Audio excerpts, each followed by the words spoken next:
Krishna Pamarru police స్టేషన్లో మాజీ మంత్రి పేర్ని నాని, మాజీ ఎమ్మెల్యే కైలే అనిల్ కుమార్, మరో 6 మందిపై చాట్ల రమేష్ ఫిర్యాదు చేశారు.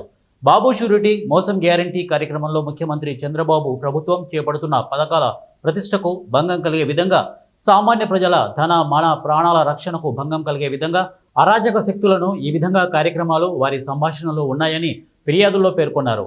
మాజీ మంత్రి పేర్ని నాని సభలో మాట్లాడుతూ అడ్డు వచ్చిన చీకట్లో నరికి తెల్లారి పరామర్శకు వెళ్లాలనే కనుసైగతో ప్రాణాలు తీస్తామని చెప్పడం, కన్ను కొడితే చీకట్లో అన్ని అయిపోవాలని, పీకలు కోసి అధికారంలోకి రావాలని వైసీపీ పార్టీ నాయకులు, కార్యకర్తలు రెచ్చగొట్టే విధంగా వ్యాఖ్యలు చేశారని అన్నారు.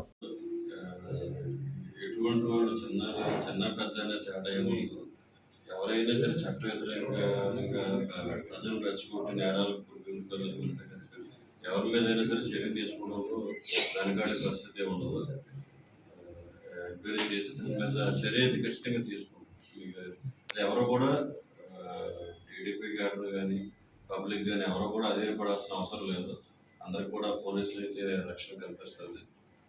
దీని మీద అయితే మాత్రం ఎటువంటి అధైర్యం కూడా పడదు. దయచేసి మా పోలీసు యంత్రాంగం తెలియపరుస్తున్నాను.